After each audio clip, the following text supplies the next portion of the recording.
بسم اللہ الرحمن الرحیم۔ معزز سامعین، السلام علیکم ورحمۃ اللہ وبرکاتہ۔ اس حصے میں ہم ذکر سنیں گے حضرت اسماعیل علیہ السلام کی قربانی کا واقعہ۔ حضرت اسماعیل علیہ السلام کی عمر تقریباً 13 سال کی تھی کہ حضرت ابراہیم علیہ السلام نے ایک عجیب اور حیرت انگیز خواب دیکھا۔ یہ خواب اس عظیم الشان پیغمبر کے لیے ایک اور آزمائش کو بیان کرتا ہے۔ انہوں نے خواب دیکھا کہ انہیں خدا کی طرف سے یہ حکم دیا گیا ہے کہ وہ اپنے اکلوتے بیٹے کو ایک ہاتھ سے قربانی کریں اور اسے ذبح کر دیں۔ ابراہیم علیہ السلام وحشت زدہ خواب سے بیدار ہوئے۔ وہ جانتے تھے کہ پیغمبروں کے خواب حقیقت اور شیطانی وسوسوں سے دور ہوتے ہیں، لیکن اس کے باوجود 2 راتوں سے یہی خواب دیکھا، جو اس امر کے لازم ہونے اور اسے جلد انجام دینے کے لیے تاکید تھی۔ کہتے ہیں کہ پہلی مرتبہ شب ترویہ یعنی 8 ذی الحج کی رات یہ خواب دیکھا، اور عرفہ اور عید قربان یعنی 9ویں اور 10ویں ذی الحج کی راتوں میں دوبارہ یہ خواب دیکھا۔ لہٰذا اب ان کے لیے ذرا بھی شک باقی نہ رہا کہ یہ خدا کا ہی فرمان ہے۔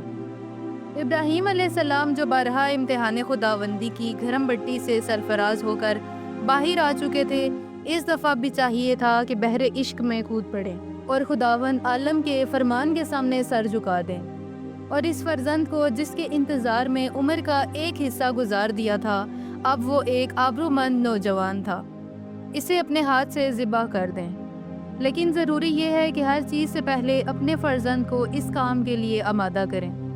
لہٰذا اس کی طرف رخ کر کے فرمایا، میرے بیٹے، میں نے خواب دیکھا ہے کہ میں تجھے ذبح کر رہا ہوں، اب تم دیکھو تمہاری اس بارے میں کیا رائے ہے۔ بیٹا بھی تو اثار پیشہ باپ کے وجود کا ایک حصہ تھا، اور جس نے صبر و استقامت اور ایمان کا درس اپنی چھوٹی سی عمر میں اسی مکتب میں پڑھا تھا۔ اس نے خوشی خوشی خلوص دل کے ساتھ اس فرمان الہی کا استقبال کیا اور کہا، ابا جان، جو حکم آپ کو دیا گیا ہے اس کی تعمیل کیجیے، میری طرف سے بالکل مطمئن رہیے، انشاءاللہ آپ مجھے صابرین میں سے پائیں گے۔ ایک طرف تو باپ 13 سالہ بیٹے کے سامنے اسے ذبح کرنے کی بات کرتا ہے اور اس سے اس کی رائے معلوم کرتا ہے۔ وہ ہرگز اپنے بیٹے کو دھوکے میں نہیں رکھنا چاہتے۔ وہ اسے اندھیرے میں رکھتے ہوئے ایمان کے اس عظیم میدان میں آنے کی دعوت نہیں دینا چاہتے کہ بیٹا بھی اس عظیم امتحان میں پورے خلوص دل کے ساتھ شرکت کرے۔ دوسری طرف بیٹا بھی یہ چاہتا ہے کہ باپ اپنے عزم و ارادہ میں پکا اور مضبوط رہے۔ یہ نہیں کہتا کہ مجھے ذبح کریں، بلکہ کہتے ہیں کہ جو حکم آپ کو دیا گیا ہے اسے بجا لائیں اور خدا کے فرمان کے سامنے سر خم تسلیم کریں۔ سب سے بڑھ کے پروردگار کی بارگاہ اداب کی اعلیٰ ترین طریقے سے پاسداری کرتے ہیں۔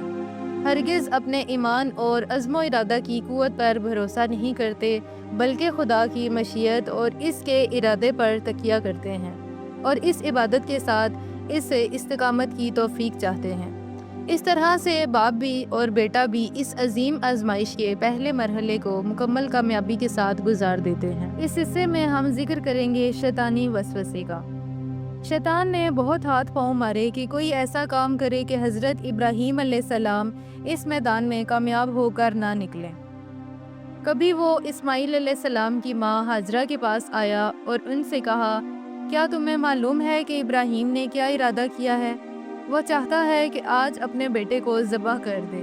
حضرت ہاجرہ نے کہا، دور ہو جا، محال اور نہ ہونے والی بات نہ کر، کیونکہ وہ تو بہت مہربان ہے، اپنے بیٹے کو کیسے ذبح کر سکتا ہے؟ اصولاً کیا دنیا میں کوئی ایسا انسان پیدا ہو سکتا ہے جو اپنے بیٹے کو اپنے ہاتھ سے ذبح کر دے؟ شیطان نے اپنے وسوسے کو جاری رکھتے ہوئے کہا، اس کا دعویٰ ہے کہ خدا نے اسے حکم دیا ہے۔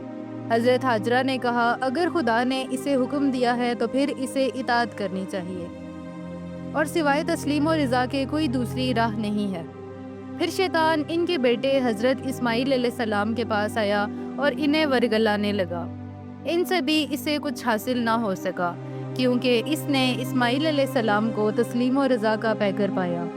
آخر میں شیطان حضرت ابراہیم علیہ السلام کے پاس آیا اور ان سے کہا، ابراہیم، جو خواب تم نے دیکھا ہے وہ شیطانی خواب ہے، تم شیطان کی اطاعت نہ کرو۔